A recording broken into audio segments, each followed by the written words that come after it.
Ketua Komisi Pemberantasan Korupsi periode 2015-2019 Agus Raharjo mengungkapkan pernah dipanggil dan diminta Presiden Republik Indonesia Joko Widodo untuk menghentikan penanganan kasus korupsi pengadaan KTP elektronik yang menjerat Setia Novanto atau Setnov.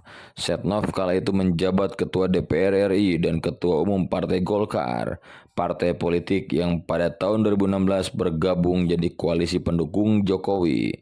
Status hukum Setnov sebagai tersangka diumumkan KPK Jumat 10 November 2017.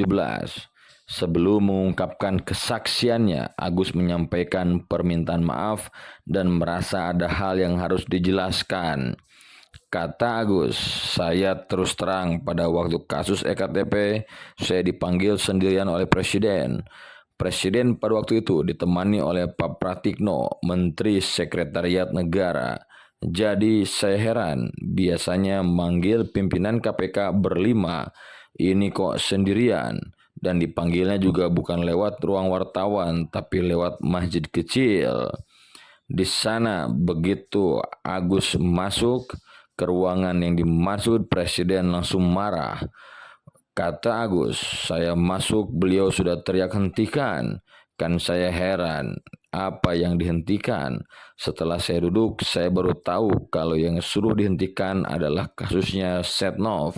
Ketua DPR waktu itu mempunyai kasus EKTP supaya tidak diteruskan, kata Agus. Namun Agus tidak menjalankan perintah itu dengan alasan surat perintah dimulainya penyidikan atau sprindik sudah ditandatangani pimpinan KPK 3 minggu sebelum pertemuan tersebut. Agus melanjutkan, kata dia, saya bicara ke Presiden apa adanya saja bahwa sprindik sudah saya keluarkan 3 minggu yang lalu. Di KPK itu tidak ada SP3 atau surat perintah penghentian penyidikan. Gak mungkin saya memberhentikan itu. Agus menegaskan hal tersebut sebagai sebuah kesaksian. Dia mengaku telah menceritakan kejadian dimaksud kepada koleganya di KPK. Kata Agus, saya bersaksi itu memang terjadi yang sesungguhnya. Saya alami sendiri. Saya awalnya tidak cerita pada komisioner yang lain, tapi setelah beberapa lama itu kemudian saya cerita. Agus merasa kejadian tersebut berimbas pada diubahnya Undang-Undang KPK. Dalam revisi Undang-Undang KPK terdapat sejumlah ketentuan penting yang diubah.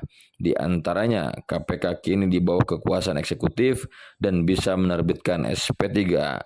Kata Agus, kemudian karena tugas di KPK seperti itu, ya makanya saya jalan terus. Tapi akhirnya dilakukan revisi undang-undang yang intinya ada SP3, kemudian di bawah Presiden.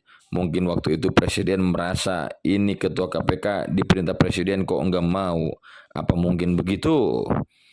Sementara itu, Koordinator Staf Khusus Presiden Ari Dwi Payana mengaku telah mengecek pertemuan dimaksud, namun tidak ada dalam agenda Presiden. Kata Ari, dia enggan menjawab ihwal Jokowi meminta kasus EKTP dihentikan. Dia meminta publik untuk melihat fakta di mana Setnov tetap diproses hukum. Kata Ari, kita lihat saja apa kenyataan yang terjadi. Kenyataannya, proses hukum terhadap Setia Novanto terus berjalan pada tahun 2017 dan sudah ada putusan hukum yang berkekuatan hukum tetap. Kata Ari, Presiden dalam pernyataan resmi tanggal 17 November 2017 dengan tegas meminta agar Setnov mengikuti proses hukum di KPK yang telah menetapkannya menjadi tersangka korupsi kasus KTP elektronik. Presiden juga yakin proses hukum terus berjalan dengan baik.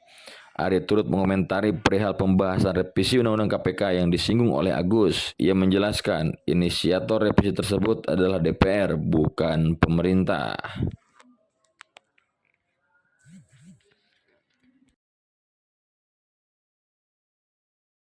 Ya, saya minta Pak Setia Novanto mengikuti proses hukum yang ada.